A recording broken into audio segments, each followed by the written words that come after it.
Absolutely massive news when it comes to clean, cheap energy. The U.S. clears first small nuke plant designed to power carbon-free future. SMRs. If you've heard of SMRs, small modular reactors, this is really a game changer.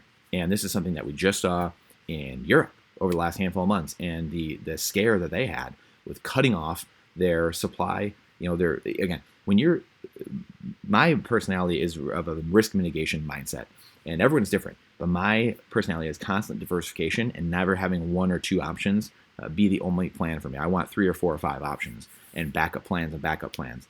And it's like being a SEAL or special ops, warrior, and you're having multiple backups, right? You're having different plans to exit, different extraction zones. You have backups on backups to say, hey, if this one's compromised, we're going here.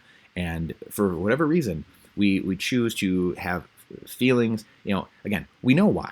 Globalists and collectivists around the world want control, and they will do whatever. Saul Alinsky, Rules for Radicals, all the great collectivists of our time, say that facetiously, they have shown us and told us that the juice is worth the squeeze for them, right? The ends justify the means, as we say, and to let no crisis go to waste. They will push people, and history has shown us, Bible, everything. Rulers, dictators, despots, kings, queens, they want power, right? There are certain people in life, 1% of 1%, that want power, truly want power over people. They're so Machiavellian and narcissistic that they believe they are the rulers of the world, and they believe the earth revolves around them, and they know what's best for everybody. Those are the people that seek power, and they're constantly doing these things. They're getting together at World Government Summits, World Economic Forum, all these people, and they fly together. That's really the crux of it. These, couple thousand people in the world probably, and they want to be told how great they are, and they want to run your life for you, and that's it. And you'll just be a little cognitive system like you're in the Matrix, which is what the Matrix was about. So nuclear power generation is an integral part of the electric grid, and it's a critical pillar of decarbonizing the energy sector. That's the other thing too. If people really wanted, this is how again, the whole ESG and the climate, all this stuff, what World Economic Forum, the Club of Rome started 50 years ago, is complete sham. Why? 3 reasons. They keep rebranding. Every 10, 15 years they have to rebrand because it's what they're saying is garbage, right? We know also that they are flying all over the world to do what they're doing, flying to Davos, spewing emissions everywhere. Bill Gates the other day squirming in his chair, being called out by the BBC. We shared it on here, actually, and it got blocked. So go look for it on our channel specifically. It got partially blocked. And it was just squirming, saying, well, what I'm doing, if I wasn't doing it, basically, then who would? I'm the smartest guy, and I'm offsetting it. I'm offsetting it. So these people think they're above everything.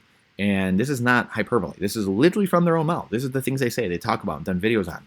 And the third reason is that we know why it's a complete sham, and these people are full of it, is because if they were actually for it, they wouldn't be getting rid of nuclear. They've been trying to get rid of nuclear for decades. They've been trying to keep it down, not letting permits go. Many countries haven't even built nuclear reactors in decades. And we know it's the cheapest and most cleanest energy that we have. We could have the entire world run on. We have aircraft carriers and nuclear subs running for 25 years on small amounts of uranium, plutonium. It's so easy, and this is the future that Bitcoiners see for the world, is a world run with cheap, infinite, abundant energy. Because energy is everywhere. Energy is never created nor destroyed. It's always around us, and it just changes shapes and forms. And that's what most people, unfortunately, don't understand. They think it just goes out the faucet, down to the ground, and goes out to Mars. It's just oh, it's gone. Our water's gone. Energy's gone. That's not how it works. So again, it's a lack of intelligence, and it's a lack of thinking, quite honestly. It's just a lack of critical thinking. And we know, coming back full circle, Europe doing these ridiculous things, and these globalists and collectivists doing woke policy in order to just advance their agenda, because they want control. They want to collapse things, right? There's only a certain reason you would say, you know what, I'm going to have one source for all of Europe for energy. Who in their right mind, if you're actually a military strategist or actually someone who actually cared about surviving, you wouldn't set yourself up to, one pipeline was cut off and now I'm screwed. Now we're going to freeze this winter, right? So it only shows you one of two things. One, you're a complete moron. Or two, there's an evil agenda behind it. That's it. There's no other explanation. What's the other explanation? Please tell me in the comments, what is the other explanation? So that's how you can see much of this policy when I always say to everyone, if you put on your collectivist lenses, your communist lenses, then everything that the world starts doing starts to make sense. The globalists, the World Economic Forum, the Bank of International Settlements, the WHO, all these global agencies, Klaus Schwab the other day just at the World Government Summit. I mean, wow, they're really hiding it. World Government Summit. And saying, Elon Musk actually spoke there and said, hey, we probably shouldn't be doing this, really. Like, we got to be very careful, because if one falls, we have one government and just the whole thing falls and crumbles and we're all screwed. Like, we don't want to cooperate too much. And he's like, I know it kind of sounds weird. And everyone's just kind of sitting there like, okay. So if you can't make this stuff up. So like I said, there's only two reasons that you would create stupid policy. One, you have an evil agenda, or one, you're just a complete moron. Neither of them are good. Neither of them are good for the 99%. This is why you need liberty-minded people. This is why Ron Paul was always kept out of debates. Rand Paul. These are why people are kept down, because they're coming after the money. They're coming after the Fed. They're attacking the source of the 1%'s power, which is the grift of the banks, the central banks, and they don't want that. This is what Bitcoin disrupts. This is why the IMF has been so against El Salvador, and they're now backpedaling and being like, well, I guess it hasn't like crashed like we thought it would, because it can't. Bitcoin's not crashable. It's not corruptible. It's not censorable. It's not mutable. It's all those things. It's immutable. It's decentralized. It's peer-to-peer. You can't do those things to Bitcoin.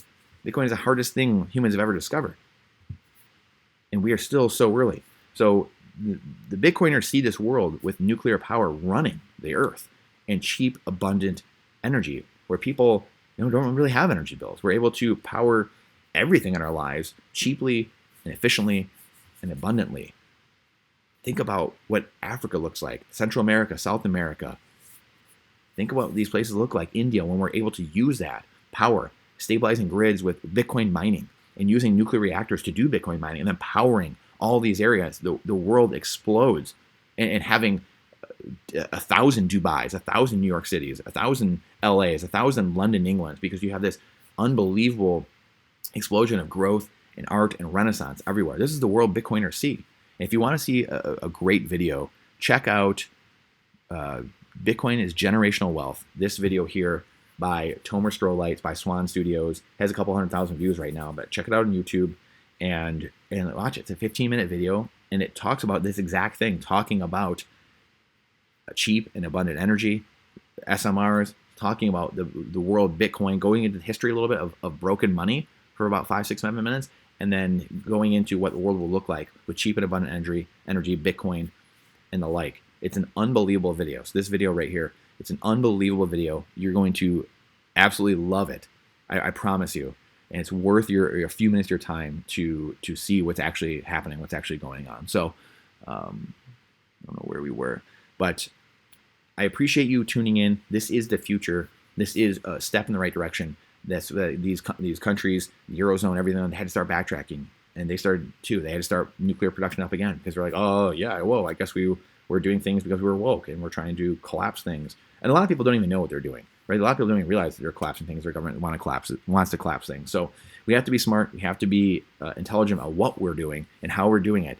And at the end of the day, vote with our money by using Bitcoin and leaving that fiat currency network and entering the Bitcoin network. And then also by actually voting in liberty-minded, sovereign individuals that are going to uphold our values, our traditions, and rights here in each sovereign nation. So I appreciate your time, appreciate your energy. It's the most important asset we have. Bitcoin is time, and time is Bitcoin. It's not financial advice, it's freedom advice. Appreciate you coming to my TED Talk. Please share this video. And again, the algorithm doesn't like freedom, doesn't like truth, it doesn't like reality, it doesn't like questioning things. So please share this out. It's the only way we can build community. Bitcoin, gold, silver, food, energy, water, security, firearms, and community. It's the number one thing, building this community together. So I appreciate you being here. I look forward to seeing you on the next one.